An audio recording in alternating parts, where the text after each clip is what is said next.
బ్రతుకులో కానీ ఎక్కడా పాపం లేదు కదా, మరి ఆయన ఎందుకు బాప్తిసం తీసుకున్నాడు అనేటటువంటి డౌట్ చాలా మందికి వస్తూ ఉంటుంది. ముఖ్యంగా వాక్యం ఎరగని వారికి ఎక్కువగా వస్తుంది. మరి యేసుక్రీస్తు ఎందుకు బాప్తిసం తీసుకున్నారో చక్కగా మన ప్రియులు మనకు అందించారు. మన ప్రభువులో మనం నేర్చుకోవాల్సిన విషయం ఏంటంటే, ప్రతిదీ కూడా ఆయన చేసి మనల్ని చేయమన్నాడు, అంతేగాని ఆయన చేయకుండా ఏది కూడా మీరు చేయండి అని అనరు. చాలామంది బోధకులు ఏం చేస్తారంటే, వాళ్ళు చేయరు కానీ ఇతరులను చేయమని చెప్తారు కదా, అంటూ ఉంటారు. మరి మన ప్రభువు అలాంటి వాడు కాదు. హీ ఈజ్ ద మోడల్, గొప్ప మాదిరి ఆయన. అంతే, ఆయన మాదిరిని చూపించాడు. పేతురు భక్తుడు అంటాడు, ఆయన అడుగు జాడలలో మనము నడుచున్నట్టు ఆయన మనకు మంచి మాదిరిని ఇచ్చిపోయాడు. సహనం కలిగి ఉండడంలో, ప్రేమించుటలో, క్షమించుటలో, త్యాగములో, మరి పరిచర్య చేయడంలో, తల్లిని ప్రేమించుటలో, అన్ని విషయాలలో కూడా ఆయన ఒక మోడల్. అంతే, బాప్తిస్మం కూడా అంతే. ఆయన ఏ పాపం చేయలేదు, కానీ మన నిమిత్తం ఆయన పాపముగా చేయబడినాడు. ఆయన పాపి కాదు, ఆయన పరిశుద్ధుడే, కానీ మన నిమిత్తము ఆయన పాపముగా చేయబడినాడు గనక మరి ఆ పాపమును పరిహరింపజేయటంలో, అలాగే మరి ఈ విషయాలన్నింటిలో మనం నీతి యావత్తు ఆ రీతిగా జరగవాలని ఆయన చేసినట్లుగా, అలాగే ఆజ్ఞను కూడా బాప్తిసం పొందాలని అనడం అనేది ఆయన ఆజ్ఞనది కదా. మీరు పోయి సర్వ సృష్టికి సువార్తను ప్రకటన చేయడి, నమ్మి బాప్తిస్మము పొందడం ఆజ్ఞనది. మంచిది. మనం ఫిలిప్పీ పత్రికలో 1వ అధ్యాయములో మరలా 3వ వచనం నుండి 6వ వచనం వరకు చదువుకుందాం. బైబిల్స్ తెశారు కదా.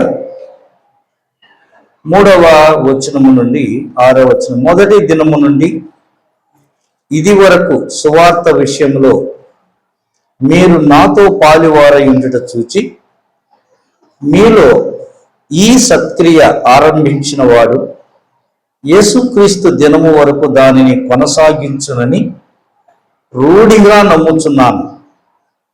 గనుక మీ అందరి నిమిత్తము నేను చేయు ప్రతి ప్రార్థనలో ఎల్లప్పుడూ సంతోషముతో ప్రార్థన చేయుచు, నేను మిమ్మును జ్ఞాపకం చేసుకునేటప్పుడెల్లను నా దేవునికి కృతజ్ఞతాస్తుతులు చెల్లించుచున్నాను. నా బంధకముల యందును, నేను సువార్త పక్షమున వాదించుట యందును, దానిని స్థిరపరచుట యందును మీరందరూ ఈ కృపలో నాతో కూడా పాలువారై ఉన్నారు కనుక నేను మిమ్మును నా హృదయములో ఉంచుకుని ఉన్నాను. ఇందుచేత మిమ్మల్ని అందరిని గూర్చి ఈలాగున భావించుట నాకు ధర్మమే. చిన్న ప్రార్థన చేసుకున్నాం. మహాపరిశుద్ధుడా, నీ పాదముల కొందరముల స్తోత్రాలు చెల్లిస్తూ ఉన్నాం. ఉదయకాలము నుండి ఈ ఊరిలో మీరు జరిగిస్తున్న ఈ పరిచర్య అంతటిని బట్టి వందనాలు. మీ స్వరక్తం ఇచ్చి సంపాదించిన సంఘములో నీ దాసులను మీరు బలపరిచి కొన్ని సంవత్సరాలుగా మీరు జరిగిస్తున్న పరిచర్య అంతటిని బట్టి వందనాలు. పెద్దలను ఏర్పరిచారు, పరిచారకులను ఏర్పరిచారు, బాధ్యత కలిగినటువంటి వారిని కూడా మీరు ఏర్పరచుకునేందుకు వందనాలు. ముందు దినాలలో ఈ సంఘము ద్వారా అనేకమైన సంఘాలు పోషింపబడినట్లుగా, వాక్యము చేత నింపబడినట్లుగా మీ గొప్ప సహాయమును అందించమని, మందిర సరిహద్దులను మీరు విశాలపరచమని యేసుక్రీస్తు అతి పరిశుద్ధ నామమున ప్రార్థన చేసి వేడుకొంచున్నాము తండ్రి, ఆమేన్. ప్రభునందు ప్రియమైనటువంటి వారలారా, పౌలు యొక్క అభిప్రాయం ఏంటంటే, ఫిలిప్పీ సంఘము పట్ల దేవుడు వారిలో ఒక సత్క్రియను ప్రారంభించాడు. ఏమిటి ఆ సత్క్రియ అంటే, సువార్త పరిచర్యలో వారిని పాలిభాగస్తులుగా ఉండడం. 7వ వచనములో అన్నాడు, నేను వాదించుట యందును, వాదించిన దానిని స్థిరపరచుట యందును అంటూ మీరందరూ ఈ కృపలో నాతో కూడా పాలివారై ఉన్నారు. నేను ఏ పని చేసినా దానిలో పాలి భాగస్తులు ఎవరు? మీరే. నేను సువార్త ప్రకటించినప్పుడు దేవుడు నాకు బహుమానం ఇస్తే ఆ బహుమానములో భాగము మీకు కూడా ఉన్నది. ఈ మధ్యాహ్న సమయంలో మన దేవుడు మన పట్ల తన కార్యములను జరిగిస్తూ ఉండగా, మనము రక్షించబడిన దినము నుండి ఆయన రాకడ దినము వరకు ఆనాడు ఫిలిప్పీ సంఘములో కొనసాగించినటువంటి దేవుడు మన జీవితాలలో, మన సంఘాలలో కూడా ఆయన జరిగిస్తూ ఉండగా, ఆయన బిడ్డలముగా నీ బాధ్యత, నా బాధ్యత ఏంటి? మనం ఏం చేయాలి? ఆయన పట్ల, మన పట్ల తాను చేసే కార్యాలను తాను చెప్పాడు. మరి ఆయన కార్యములను జరిగిస్తూ ఉండగా ఆయన బిడ్డలముగా మన బాధ్యత ఏంటి? ఒక విశ్వాసిగా, సంఘములో సభ్యుడిగా, ఒక మంచి ఆరాధికులముగా మన బాధ్యత ఏంటి? ఎట్టి బాధ్యతను మనము స్వీకరించాలి. ఎట్టి బాధ్యతను మనము స్వీకరిస్తే మన ప్రభువు మనలను బట్టి ఆయన సంతోషిస్తాడు. అన్నాడు వారు బాధ్యత కలిగినటువంటి వారుగా ఉన్నారు కనుక తన హృదయంలో పౌలు ఆ సంఘాన్ని పెట్టుకున్నాడు. ఇప్పుడు పౌలు లేరు, ఎవరు లేరు. మనకున్నది మహాప్రభు, మన ప్రభు అయిన యేసుక్రీస్తే. మన దేవుడు, మన రక్షకుడు, మన పోషకుడు, మన కాపరి అంతా ఆయనే. మనలను బట్టి ఆయన సంతోషించాలి అని అంటే, మనలను బట్టి ఆయన దుఃఖపడకుండా ఆనందించాలి అని అంటే, ఒక విశ్వాసిగా నీ బాధ్యత, నా బాధ్యత ఏంటి? ఆయన 5 కార్యాలు చేశాడని ఉదయకాలంలో మనం చెప్పుకున్నాం. మొదటిది, ఆయన రక్షణ కార్యాలను జరిగించాడని చెప్పుకున్నాం.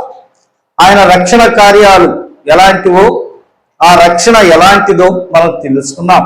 అలాగే విశ్వాస కార్యాలు అని, సహనము అని, సువార్త కార్యములని, ఇట్లా 3-4 విషయాలు మనము తెలుసుకోవడం జరిగింది.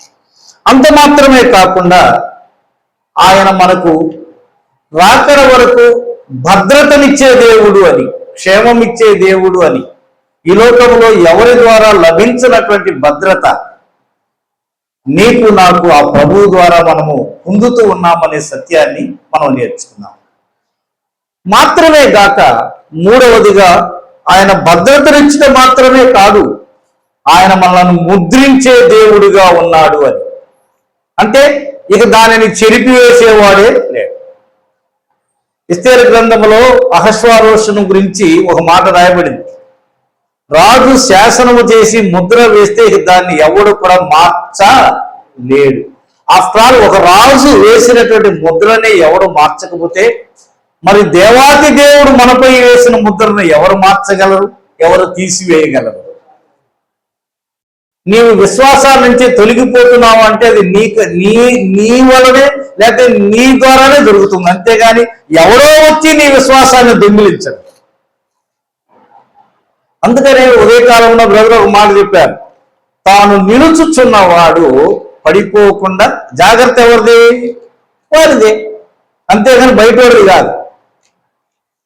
కీర్తన గ్రంథం 41 కీర్తనలో నాశనకరము గుంటలో నుండి, జిగటగల దొంగ ఊబిలో నుండి ఆయన నన్ను పైకి లేవనెత్తెను, బండ మీద నన్ను నిలిపెను అని ఇంకో మాట కూడా అన్నాడు.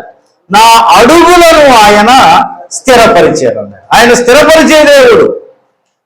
నువ్వు నన్ను ఎంత స్థిరంగా ఉన్నా నేను బురద మట్టలాగా జారిపోతానంటే, మా వైపు బురద మట్టలనే ఉంటాయి. మీరు ఏమంటారో తెలియదు మాకు, చేపలు అవి ఊరకనే జారిపోతా ఉంటాయి. పట్టుకోవడం, గట్టిగా పట్టుకోవడం కష్టం అసలు. అలాగా జారిపోయే క్రైస్తవులం కాదు మనం. మనలను ఆయన నిలిపాడు, మన అడుగులను ఆయన స్థిరపరిచాడు. మనము స్థిరంగా నిలబడాలి అంతే, దేని కొరకైనా సరే. ఓ రాజా, ఇందును బట్టి మేము ఏమి బాధపడాల్సిన పని లేదు. మేము నమ్మిన దేవుడు ఎవరు అనుకుంటున్నారు? మమ్మలను రక్షించుటకు సమర్థుడగు దేవుడు, అంతే.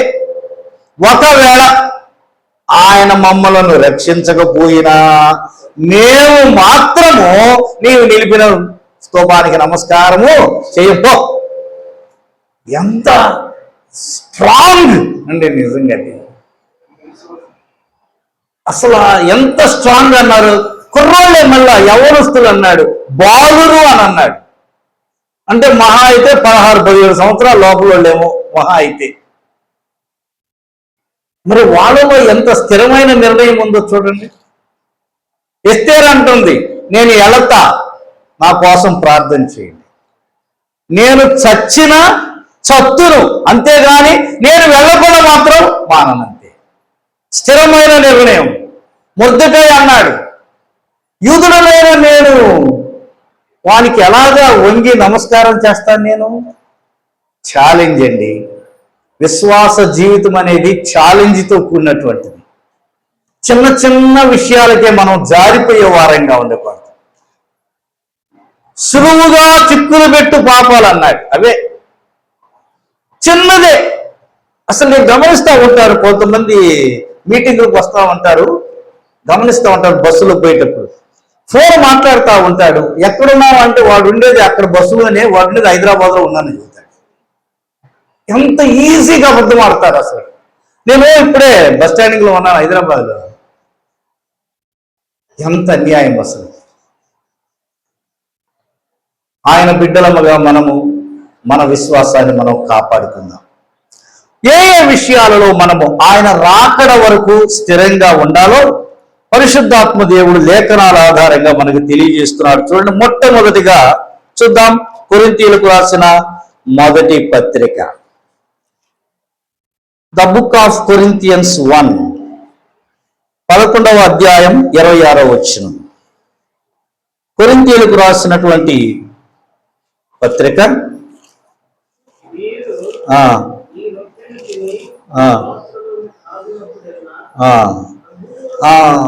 ప్రభువు వచ్చు వరకు ఆయన మరణమును ప్రచురించుదురు. ప్రభువు వచ్చు వరకు అంటే ఆయన దినము వరకు, క్రీస్తు దినము వరకు ఏం చేయాలట? ఆయన బిడ్డలముగా, విశ్వాసులముగా, బాధ్యత భారం కలిగినటువంటి వారముగా ఆయన రాకడ వరకు నీవు నేను చేయవలసింది ఆయన మరణమును ప్రచురము చేయుట. ఆయన మరణమును ప్రచురము చేయుట. యేసుక్రీస్తు లోకానికి ఎందుకు వచ్చాడు? ఎవరి కొరకు తన రక్తమే దానముగా పారబోసినాడు? ఆయన ఆకాశమునకు భూమికి మధ్యగా ఎందుకు వేలాడినాడు? తన కొరకు తాను ఒక్క రక్తపు బొట్టు కూడా ఉంచుకోకుండా ఎందుకు ధారపోశాడు? ఆయన ఎందుకు మరణించాడు? ఆయన మరణించడం వలన మానవాళికి కలిగిన ప్రయోజనం ఏమిటి? ఆయన తిరిగి లేచడం వలన మానవాళికి కలిగిన ప్రయోజనము ఆయన మరణమును ప్రచురము చేయుట. లేఖనాల్లో మనం చూస్తూ ఉంటే దేనికి మరణం వస్తుందన్నాడు? ఆత్మ సంబంధమైన విషయాలు. పాపమునకు వచ్చు జీతము మరణం అన్నారు. ఇంకా చూడండి, లేఖనాల్లో మనం ఒక్కడ చూద్దాం అంతే. రోమాపత్రిక 8వ అధ్యాయం 6వ వచనం. రోమాపత్రిక 8వ అధ్యాయం 6వ వచనములో మనకు జీవము అయితే మరి ఏది మరణం అన్నాడు? శరీరానుసారమైన మనస్సు మరణము అన్నాడు. ఇది ఏది మరణమట? శరీరానుసారమైన మనస్సు అన్నాడు. కొరింథీయులకు రాసిన 2వ పత్రిక 7:10లో లోక సంబంధమైన దుఃఖము మరణము అని అన్నాడు. ఎస్, అలాగే రోమాపత్రికలోనే మనం చూస్తూ ఉన్నప్పుడు ఎన్నో విషయాలు మనకి కనబడుతూ ఉంటాయి మరణాన్ని గురించి. ఆయన మరణమగుట వలన మనకు కలిగిన ప్రయోజనం. ఈ లోకంలో ప్రభు అయిన యేసు క్రీస్తు నందుండి మృతులు ధన్యులు అన్నాడు. అంతేగాని సహజ మామూలు మరణం పొందిన వాడు కాదు. నేను చాలాసార్లు డెత్ కేసెస్ అప్పుడు మేము వెళుతూ ఉంటాము. అప్పుడప్పుడు ఈ లోకంలో వారు ఎట్ట జీవించిన ఆ రాయి మీద లేదా సమాధి మీద ఏమని ఉంటుందంటే, మంచి పోరాటము పోరాడి తిని నా కొరకు కిరీటము ఉంచబడి ఉన్నది.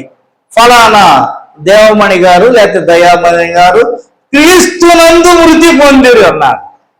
నిజంగా ఆమె క్రీస్తులో ఉన్నదంటే లేనే లేదు. మేము తెనాల్లో ఉద్యోగం చేసేటప్పుడు మా ఇంటి దగ్గర ఒక సాల్వే ఎందుకు పేరు ఎందుకు డినామినేషన్స్ ఆ సంస్థకి వెళ్ళేటటువంటి ఒక అబ్బాయి చచ్చిపోయాడు. ఆ పాస్టర్ గారు వచ్చి అంటాడు, రాంబాబు ఇప్పటికీ దేవుని దగ్గరుండి మన కొరకు ప్రార్థన చేస్తున్నాడు అని అన్నాడు. వాడు ఎయిడ్స్ వచ్చి చచ్చాడు. ప్రార్థన చేసేది ఎవరండి? రాంబాబా లేకపోతే దేవుడు మన కొరకు ప్రార్థన చేయాలా? ఇప్పటికీ మన నిమిత్తమై తండ్రి కృపార్సమందు కూర్చొని ఉండి ఆయన విజ్ఞాపన చేస్తున్నాడని ఉన్నది, కానీ సచ్చినోడు పోయి అక్కడ ప్రార్థన చేస్తున్నట్టుగా లేదు. ప్రభునందు ప్రియమైన వారు, పిచ్చి పిచ్చి బోధలు. ఆయన ఎందుకు మరణమయ్యాడు? ఎవరి కోసం మరణమయ్యాడు? ఆయన మరణము ఎలాంటిది? లేఖనముల ప్రకారము అని అన్నాడు. ఆయన మరణాన్ని గురించి ఒక కొత్త నిబంధనే కాదు, పాత నిబంధనలో ఎన్నో వేల సంవత్సరాల క్రితమే రాయబడి ఉన్నది. ఆయన ఈ లోకానికి వస్తాడని, సమస్త మానవుల పాపమును ఆ భారమును ఆయన భరిస్తాడని, ఆయన మరణిస్తాడని, ఆయన తిరిగి లేస్తాడని ఎన్నో వేల సంవత్సరాల క్రితమే రాయబడేది. అందుకనే లేఖనముల ప్రకారము ఆయన మరణించాడు, లేఖనముల ప్రకారము ఆయన తిరిగి లేచినాడు. మనము చనిపోయే వరకు కూడా, క్రీస్తు రాకడ వచ్చు వరకు కూడా ఆయన మరణమును మనము ప్రచురము చేయాలి. ఆయన మరణముల గురించి చెప్పిన సువార్త వ్యర్థమైన సువార్త అంటే.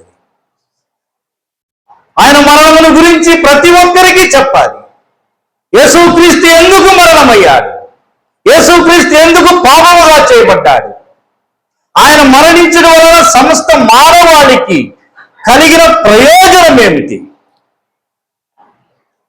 ఈ మధ్యాహ్న సమయంలో మనము ఏమి ప్రచురిస్తున్నాం? ఎలాగ ప్రచురించాలి? నోటితో ప్రచురించడం, నోటితో చెప్పాలి. మన క్రియల ద్వారా కూడా చెప్పాలి. క్రియల ద్వారా అంటే ఎట్లాగండి? ఎలాంటి క్రియలు చేసి ఆయన మరణాన్ని నేను ప్రచురము చేయాలి అని నువ్వు అనొచ్చేమో. ఆయన మరణించుట ద్వారా నీకు కలిగినటువంటి సంతోషం, సమాధానం, సంతృప్తి, ఆ విశ్రాంతి అనేకులకు కనబడాలి. నువ్వు సంతోషంగా ఉండాలంటే, అవును నాపై ఉన్న మరణాన్ని ఆయన ఎత్తివేశాడు. మరణ శయ్యపై ఉన్న వ్యక్తి ఆ మరణం నుండి తప్పింపబడితే ఎలాంటి ఆనందాన్ని పొందుతాడు? అంతకంటే ఉన్నతమైన ఆనందాన్ని మనము పొందాలి. మన క్రియల ద్వారా, మన ప్రవర్తన ద్వారా, మన మాట ద్వారా ఆయన మరణమును మనము ప్రచురము. ఎప్పటి వరకు? నేను వచ్చు వరకు, ఆయన వచ్చు వరకు ఆ కార్యమును జ్ఞాపకం చేసుకోవాలి. అయ్యా, ప్రతి ఆదివారం నాడు ఆయన శరీర రక్తధారలకు సాదృశ్యముగా ఉన్న రొట్టె, అలాగే మరొక పాత్ర, ఆ రెండు మన ఎదుట కనబడుతూ ఉన్నప్పుడు ఆయన మరణమును చాలాసార్లు సంఘాలు నేను అప్పుడప్పుడు చూస్తా ఉంటా. ఆరాధన పాత్రల మీద క్లాత్ వేస్తారు. క్లాత్ వేయకూడదు, ఎందుకు వేస్తున్నారో అర్థం కాదు నాకు. ఆ పాత్రలు స్పష్టంగా సంఘమంతటికి కనబడాలి. ఆ పాత్రలను చూసినప్పుడు ఆయన జ్ఞాపకములకు రావాలి. ఒకప్పుడంటే అప్పుడు మందిరాలు లేవు. పూర్వకాలంలో చెట్ల కింద, పుట్టల దగ్గర పెట్టేవాళ్ళు. ఆ చెట్ల కింద పెడుతున్నప్పుడు ఏం జరిగింది? పైనుంచి పక్షులు రెక్కలు వేస్తలేవు గనుక ఏదో ఒక టవలు కట్టేవారు, అంతే. అంతేగాని అది ఒక ఆచారము కాదు. ఈ విషయాన్ని చాలా మంది గ్రహించలేకపోతున్నారు. పాత్రల మీద గుడ్డ వేస్తారు, వేరే కనబడకూడదు అది. అసలు ఆ పాత్రలు ప్రతి ఒక్కరి అసలు చూస్తూ ఉంటే ఆయన మన కొరకు ఎలాగో నలగగొట్టబడ్డాడో, ఎలాంటి బాధలను అనుభవించాడు, ఎన్ని కొరడా దెబ్బలను అనుభవించాడు, ఆయన ఎంతగా రక్తము చిందించాడు. అదిగో ఆ పాత్రలో ఉన్న రొట్టెకి ఒక రూపం ఉన్నది, కానీ ఆయనను గురించి రాయబడింది, ఆయన స్వరూపమైనను సొగసైనను లేనివాడు ఆయన. ఒకసారి రొట్టె తయారు చేసుకుని చక్కగా నీట్గా అందంగా చక్కగా ఒక సిస్టర్ తయారు చేసుకొస్తే మరొక సిస్టర్ ఏమన్నదో తెలుసా? ఏమిటి అలా చేసావు? మార్చాలి, బాగా నల్లగా ఉండాలి క్రింద. మన ప్రభువు ఏమయ్యాడు? ఆయన ఎండలో కాల్చబడినాడు, మారిపోయినాడు, సురూపం లేదు, సొగసు లేదు. ప్రభునందు ప్రియమైన వాళ్ళ, ఆ పాత్రలు చూస్తున్నప్పుడల్లా ఒకలాంటి ఆరాధనా భావం పుట్టుకొచ్చేయాలి, హృదయంలో నుంచి రావాలి. ఆ హృదయంలో నుంచి వచ్చే స్థుతి ఆయన ఆగ్రహించే స్థితిగా ఉండాలి. నేను వచ్చు వరకు ఆయన వచ్చు వరకు ఆయన మరణమును మనము ప్రచురము. రెండవదిగా మన బాధ్యత ఏమిటయ్యా అంటే, చూడండి ఒక మాట కనబడుతుంది, ప్రకటన గ్రంథం 2వ అధ్యాయం, ద బుక్ ఆఫ్ రెవల్యూషన్స్. ప్రకటన గ్రంథం 2వ అధ్యాయం 25వ వచనం. 25వ వచనం యోహాను ఏం రాస్తున్నాడు? నేను వచ్చు వరకు ఏమన్నాడు చెప్పండి? నేను వచ్చు వరకు మీకు కలిగి ఉన్న దానిని గట్టిగా అన్నాడా, ఓటిగా అన్నాడా? పట్టుకోవాల్సిన బాధ్యత ఎవరిది? మందే. పట్టుకోకపోతే ఏమైపోద్ది? జారిపోద్ది. పట్టుకోకపోతే ఏమైంది? ఇంకొకరున్నాడు పట్టుకునేవాడు రెడీగా, మన పక్కనే ఉంటాడు. నువ్వు చెయ్యి సాపకపోతే వాడు పక్కన పట్టుకుంటాడు. కానీ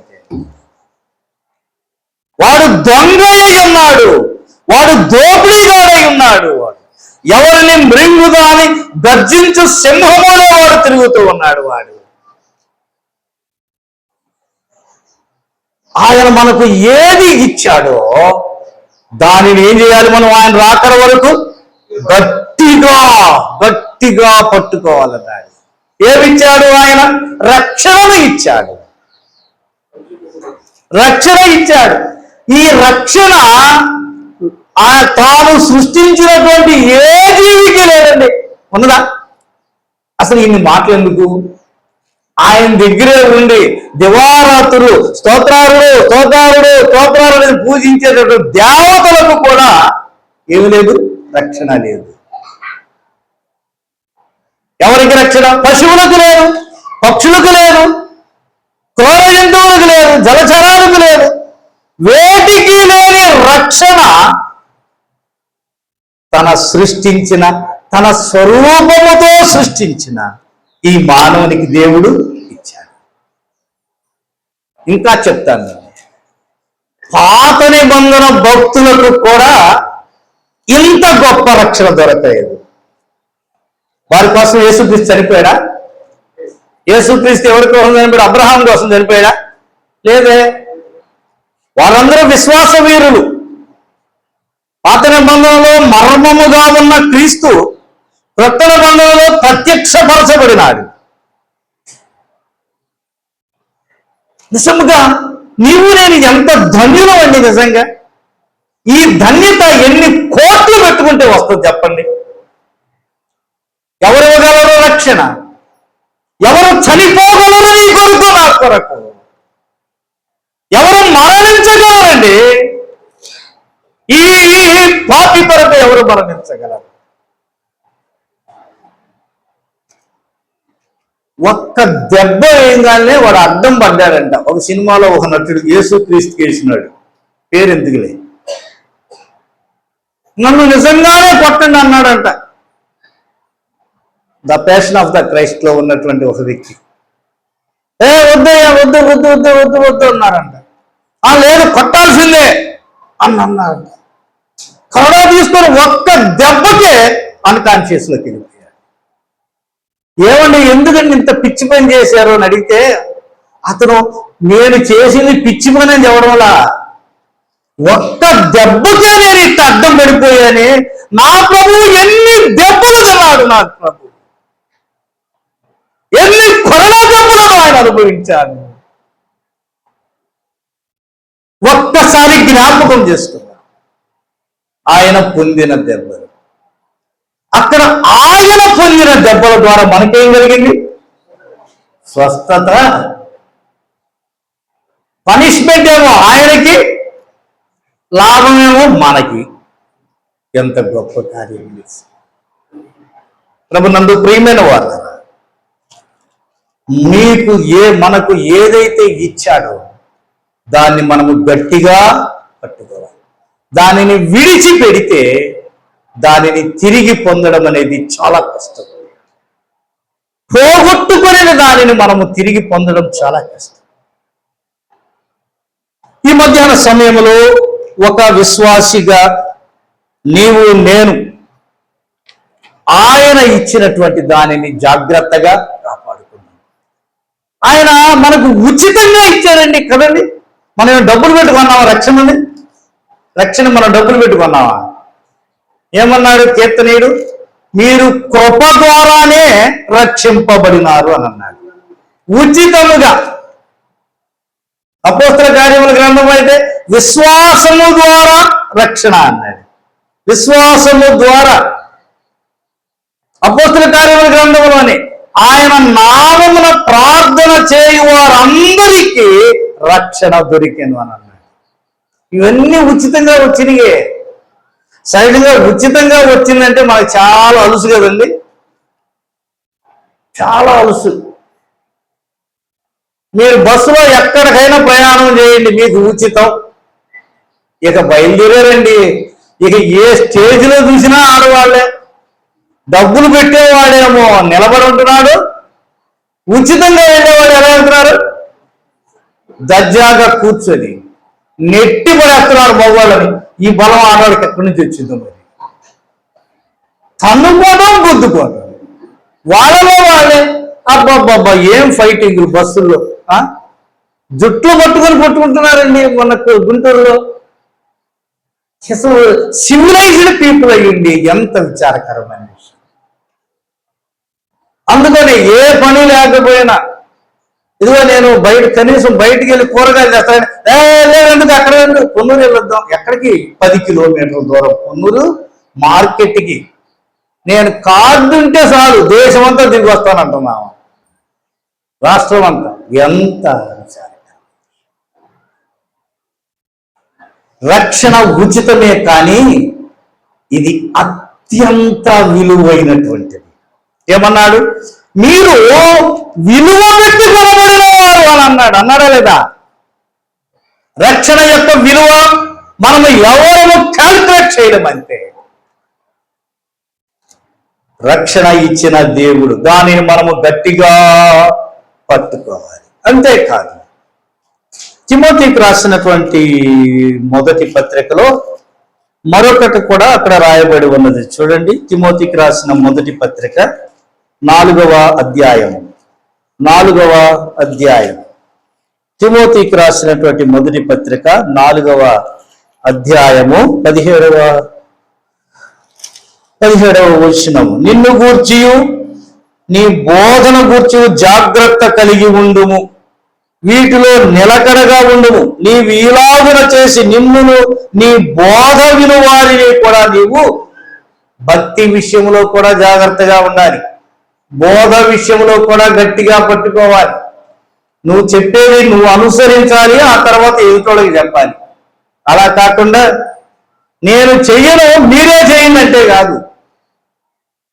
భక్తి విషయంలో ఎలాంటి భక్తి మనకు ఉండాలని పరిశుద్ధాత్మ దేవుడు కోరుకుంటున్నాడంటే, యాకోబు పత్రిక 1వ అధ్యాయం ఆఖరి వచనంలో చూసినప్పుడు, నిజమైన భక్తి ఏది అనగా ఇహలోక మాలిన్యము తనకు అంటకుండా తన్ను తాను కాపాడుకొనుటే అని అన్నాడు. లోకంలోనే ఉన్నాం, మట్టి అంటుంది ఖచ్చితంగా. అది అంటకుండా మనల్ని మనము కాపాడుకోవడం ఎంత గొప్ప కార్యం అండి. భక్తిని. దేవుడు మనకు ఏది ఇచ్చాడు? రక్షణ ఇచ్చాడు, భక్తి జీవితం, గాడ్లీనెస్, మంచి బోధనిచ్చాడు. బోధకుడైనటువంటి ఆయన బోధించే విషయంలో జాగ్రత్తగా ఉండాలి. ఎలా పడితే అలా కాదు. అదిగో అక్కడ వాక్యం నిన్ను గూర్చి నీ బోధన గూర్చి జాగ్రత్త పడు అని అన్నాడు. ప్రసంగి గ్రంథంలో నీవు మందిరములకు పోవునప్పుడు నీ ప్రవర్తన సరిగా ఉన్నదో లేదో. ఇక మూడవదిగా చూద్దాం. చూడండి, తిమోతికి రాసిన మొదటి పత్రికలోనే 4వ అధ్యాయం 13వ వచనంలో ఆయన వచ్చు వరకు మనం చేయవలసిన మరొక పని ఏమిటయ్యా అంటే, నేను వచ్చు వరకు చదువుట ఎందును, హెచ్చరించడ ఎందును, బోధించడ ఎందును జాగ్రత్తగా ఉండవు. ఇక్కడ పౌలు తనను గురించి రాశాడు. కానీ మనం ఆలోచిద్దాం, మన ప్రభువు వచ్చు వరకు, మన ప్రభువు వచ్చు వరకు ఆయన బిడ్డలముగా మనం ఏం చేయాలి? ఏం చేయాలట? అక్కడ 2 పనులు 3 పనులు చెబుతూ ఉన్నాడు. ఏమిటది? చదువుట ఎందును, రెండవది హెచ్చరించుట ఎందును, బోధించుట ఎందును. 3. చదువుట, హెచ్చరించుట, బోధించు. ఎలా చదవాలి? ఎలా చదవాలి మనం బైబిల్ని? వృద్ధులు మన బ్రదర్ చెప్తున్నారు కదా, ఎలాగ చదవాలి చూడండి. ఒక మాట యెషయా గ్రంథంలో ఒక మాట ఉన్నది. యెషయా గ్రంథం 34వ అధ్యాయం 16వ వచనంలో ఎలాగ చదవాలట? 16వ వచనంలో యెహోవా గ్రంథమును పరిశీలించి చదువుకొనుడి. అసలు నెహెమ్యా గ్రంథంలో అయితే ఎజ్రా లేచి నిలబడి వాక్యం చదువుతూ ఉంటే మీరందరూ కూర్చొని వింటున్నారు. ఉదయం మొదలు మధ్యాహ్నం వరకు వారు ఎలా ఉన్నారట? నించొని ఉన్నారట వాక్యం వినడానికి. నిలబడి జాగ్రత్తగా చదవాలి, పరిశీలనగా చదవాలి. బెరయ క్రైస్తవులు ఏం చేసేవాళ్ళు? ఉపదేశకులు చెప్పి వెళ్ళిన వెంటనే పీటర్ గారు చెప్పేవారు, ఇమానుయేల్ గారు చెప్పారు, మోజెస్ గారు చెప్పారు, మనసే గారు చెప్పారు. అసలు అలాగే ఉన్నావో లేవో అని వారు ఏం చేస్తున్నారట? పరిశీలన చేసేవారట బెరయ క్రైస్తవులు. మరి మనం ఏం చేస్తున్నాం? ఒకవేళ రాసుకుంటే ఇంటికి వెళ్ళగానే ప్రక్కన పడేస్తున్నామేమో. చదివే వాళ్ళు ఉంటారేమోలే, అందరిని గురించి కాదు నేను చెబుతున్నా. మళ్ళా మీటింగ్ వెళ్ళగానే మళ్ళా బుక్కు. జాగ్రత్తగా చదువుదాం. హెచ్చరించే విషయంలో కూడా సూటిగా హెచ్చరిద్దాం.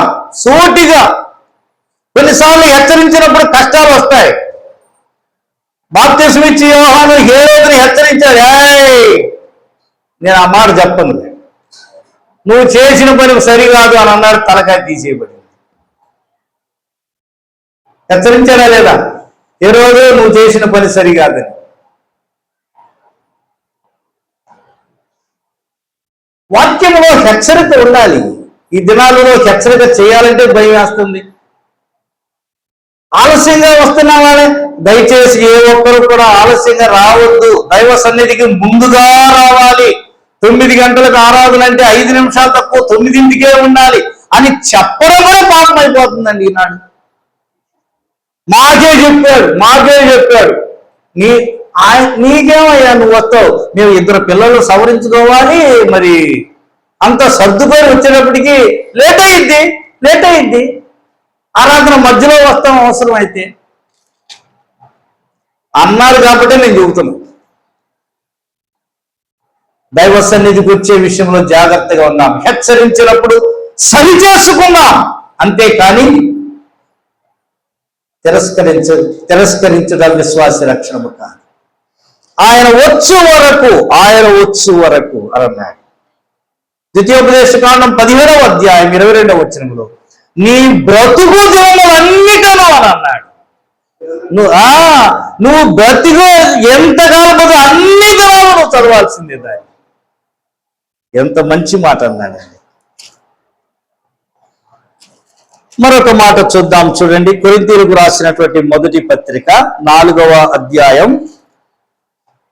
ఆయన వచ్చు వరకు మనం చేయవలసిన మరొక పని. 4వ అధ్యాయం 4-5 వచనాలు 4, 5. కానరాదు,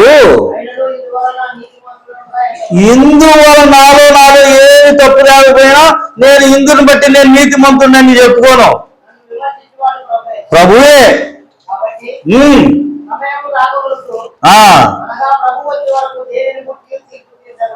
ప్రభువు వచ్చు వరకు దేనిని గూర్చి మీరేం చేయకూడదు, తీర్పు తీర్చకూడదు. చాలు. తీర్పు తీర్చే వ్యవహారం ఎవరికి ఇవ్వాలి? దేవునికి ఇవ్వాలా, మనమే తీసుకోవాలా? అనుమానమే లేదు. నాకు తెలిసిన ఒక బ్రదర్ ఉన్నారు. బ్రదర్ సమస్య అన్నప్పుడు ప్రార్థన చేద్దాం బ్రదర్ అంటాడు, అంతేగాని వెంటనే రెస్పాండ్ అవ్వడు, చెప్పడానికి ఇష్టపడాడు. ప్రార్థన చేద్దాం బ్రదర్, ప్రార్థన చేసిన తర్వాత అప్పుడు దీని మీద జడ్జిమెంట్ ఏదో చూసుకున్నాం. అలా కాకుండా వెంటనే తీర్పు తీర్చడం. వాడు తప్పు చేస్తున్నాడా, తీసేయి, ధర్మశాస్త్రమే వాళ్ళ చేతిలో ఉన్నట్టు. కాలుతో తప్పు చేశాడా, కాలు తీసేయి, చేత్తో తప్పు చేశాడా, చెయ్యి తీసేయి. ఇలాంటి తీర్పులు కాదు మనం చేయాల్సి. తీర్పు తీర్చడానికి ఎవరికి ఇవ్వాలి అధికారం? ఆయనకి ఇవ్వాలి. తీర్పు తీర్చువాడు మన ప్రభు అయిన యేసుక్రీస్తే. ఆయన తీర్చలేదని మనం ఇప్పుడు ఎక్కడికి వెళ్తున్నాం? కోర్టుల చుట్టూ తిరుగుతున్నాం. ఆయన తీర్పు తీర్చడం చేతగాలని మనం ఎక్కడికి వెళ్తున్నాం? అక్కడికి వెళ్తున్నాం. అసలు ఒక విశ్వాసి కోర్టుకి వెళ్ళడం ఏంటండి? పోలీస్ స్టేషన్లోకి వెళ్ళడం ఏంటండి? మన ప్రభువు చేతగాని వాడా? నీలో 100 తప్పులు పట్టుకొని వాడికి వెళ్తే నీవేమొస్తుంది లాభం? సమస్య ఉన్నప్పుడు మనలో పరిష్కరించుకోవాలి. 4 గోడల మధ్య ఉండాలి, కానీ బయటికి వెళ్ళకూడదు. అది కుటుంబ సమస్య, భార్యాభర్తల సమస్య, సంఘంలో వారి సమస్య, మన మధ్య ఉండాలి, కానీ బయటికి వెళ్ళకూడదు. ఈనాడు బయటకు వెళ్ళి భ్రష్టు పడుతున్నారు ఎంతో మంది. తీర్పు తీర్చే అధికారం ఆయనకే. అలాగైతే ఆయన వచ్చు వరకు మనము తీర్పు తీర్చే వారముగా కాక ఆయనకి శాంతిద్దాం. మరొక మాట చూద్దాం, చూడండి, త్వరగా ముందుకు వెళ్దాం. యాకోబు పత్రిక తిమోతి పత్రిక చూడండి ముందు, తర్వాత యాకోబు పత్రిక. మొదటి పత్రిక 6వ అధ్యాయం 14వ వచనం. 6వ అధ్యాయం 14వ వచనం. మన ప్రభు అయిన యేసుక్రీస్తు ప్రత్యక్షమగు వరకు నీవు నిష్కలంకముగాను అనింద్యముగాను ఈ ఆజ్ఞలను గైకొనవలెనని నీకు ఆజ్ఞాపించుతున్నాను. ఈ ఆజ్ఞను, ఏ ఆజ్ఞ? పైన చూస్తే మనకు విషయాలు తెలుస్తాయి. ఆయన ఆజ్ఞను ఆయన ఎలాగా? నిష్కలంకముగాను అనింద్యముగా, ఇతరులను నిందించేటట్లుగా కాదు. ప్రభునందు ప్రియమైన వాళ్ళ, ఆయన ఆజ్ఞలను మనము ఆయన వచ్చే వరకు కూడా, దేవుడు మనకి ఎన్ని ఆజ్ఞలు ఇచ్చాడో మనందరికీ తెలుసు. పాత నిబంధనల ఆజ్ఞలే కాదు, కొత్త నిబంధనలో కూడా ఉన్నాయి ఆజ్ఞలు. ఆయన ఆజ్ఞలను అనుసరించే వారముగా మనము ఉండాలని పరిశుద్ధాత్మ దేవుడు కోరుకుంటూ ఉన్నాడు. మరొక మాట చూద్దాం, చూడండి. మరొక మాట యాకోబు పత్రిక 5వ అధ్యాయం 8వ వచనం. వాటిని మీరు ధ్యానించండి. తర్వాత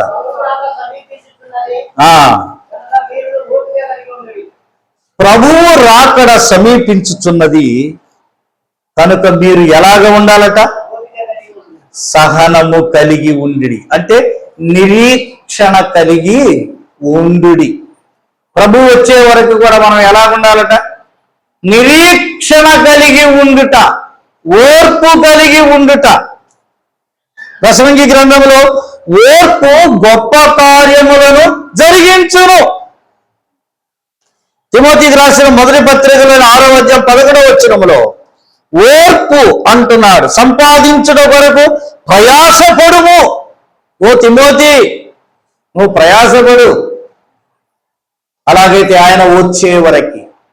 లేఖనాలలో మనం చూస్తున్నాం, నిరీక్షణ లేని ఇతరుల వలే కాక అన్నాడు. నిరీక్షణ కలిగి జీవిద్దాం. ఏడవదిగా మనం చూసినప్పుడు 19వ అధ్యాయం తిప్పండి. లూకాసు సువార్త 19వ అధ్యాయం 13వ వచనం. లూకాసు సువార్త 19వ అధ్యాయం 13వ వచనం. ఆయన వచ్చే వరకు మనము కలిగి ఉండవలసిన మరొక లక్షణం.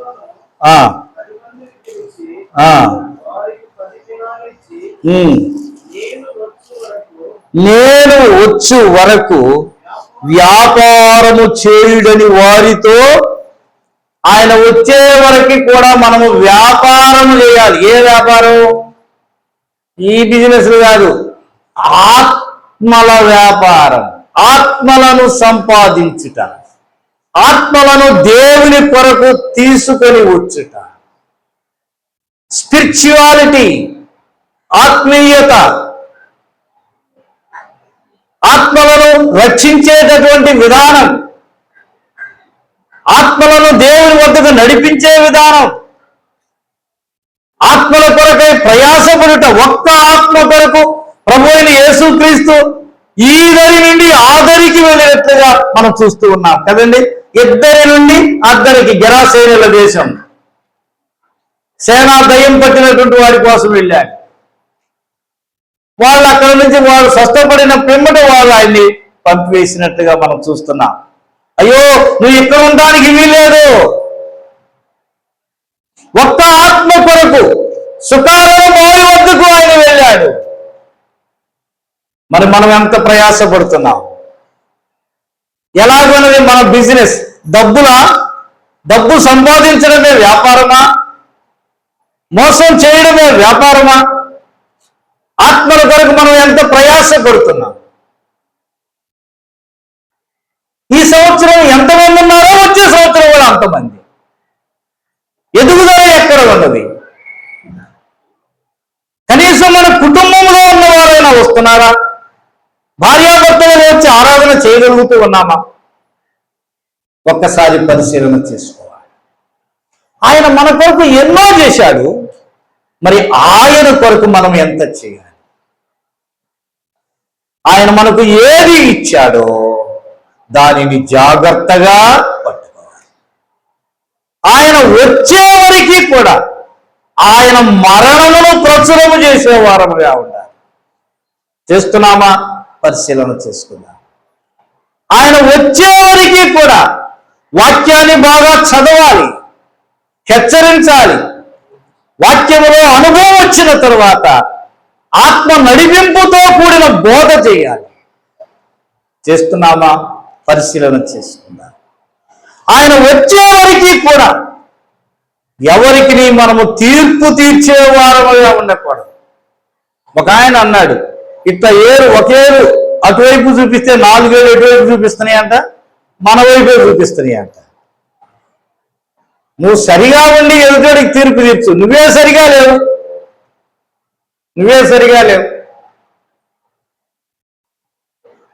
తీర్పు తీర్చే వారముగా కాదు, మనం ప్రభువుకి అప్పచెబుదాము సమస్యను, ప్రార్థనాపూర్వకముగా ముందుకు సాగుదాం. అంతేకాదు, ఆయన వచ్చే వరకు కూడా ఆయన ఆజ్ఞలను మనము అనుసరించే వారముగా ఉండాలి. ఆయన మనకి ఏదైతే చెప్పాడో ఆయన మీతో చెప్పున్నది చేయుడి అంతే. ఆయన ఆజ్ఞలు అందరూ అనుకున్నంత భారమైనవి కావు అని అన్నాడు. ఆయన కాడి కూడా సులువైనదే అంటాడు. ఆయన మొయ్యాలి గాని మనము మోయలేనంత బరువు మన మీద పెట్టాడు. ఈ మధ్యాహ్న సమయంలో దైవ సన్నిధికి చేరి వచ్చిన మనం ఆయన మన ఎడల తన కార్యములను జరిగిస్తూ ఉండగా ఆయన బిడ్డలముగా మనము కలిగి ఉండవలసిన లక్షణాలను జ్ఞాపకం చేసుకున్నాం. మరి ఆ లక్షణాలన్నిటినీ మనము కలిగినటువంటి వారమై దేవునికి మహిమకరముగా ఈ లోకములో జీవించడానికి పరిశుద్ధాత్మ దేవుడు మనకు సహాయము చేయాలి. ప్రార్థన చేసుకుందాం. తలలు వంచండి.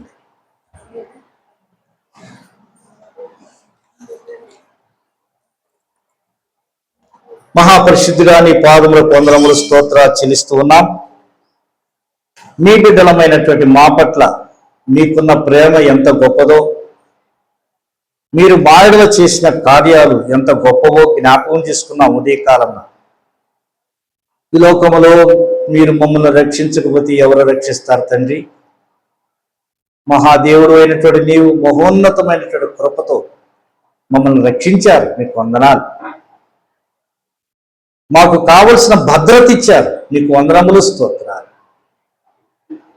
మాకు కావలసినవన్నిటినీ మీరు మాకు అనుగ్రహించారు. మమ్మల్ని స్థిరపరిచే దేవుడుగా, మమ్మలను కదలకుండా స్థిరపరిచే దేవుడుగా, హృదయములో విశ్వాసములో అన్ని విషయాలలో మమ్మలను స్థిరులుగా కదలని వారుగా ఉంచారు, మీకు వందనాలు, స్తోత్రాలు. మాత్రమే గాక తండ్రి, మీ బిడ్డలమైనటువంటి మేము మీ చేత స్థిరపరచబడుతున్నప్పుడు, మీ చేత భద్రతలో మేము ఉంటున్నప్పుడు, మీరిచ్చినటువంటి వాటిని మేము అనుభవించేటప్పుడు మా బాధ్యత ఏమిటో కూడా మీరు మాకు సెలవిచ్చారు. మీరు ఈ లోకములకు ఎందుకు వచ్చారు, ఎవరి కొరకు మీరు మరణమును అనుభవించినారు, ఆ మరణమును మేము ప్రచురం చేసేవారముగా, మీరు పొందిన మరణము ద్వారా మాకు కలిగిన ప్రయోజనం ఏమిటో, మేము ఏ రీతిగా మరణములో నుండి జీవములోనికి దాటి ఉన్నామో అనేకులకి ప్రచురం చేసేవారముగా, మాత్రమే కాక మీరు మాకు అనుగ్రహించిన వాటిని మేము గట్టిగా పట్టుకునేవారముగా, మేము తేలిపోయేవారముగా కాక ఉన్నట్లు మీ కృపనివ్వండి. మేము ఇతరులకు తీర్పు తీర్చే ముందు మమ్మల్ని మేము సరి చూసుకొని సరిగా ఉండటకు మీ కృపను అనుగ్రహించండి. వందనములు, స్తోత్రాలు చెల్లిస్తూ ఉన్నాం.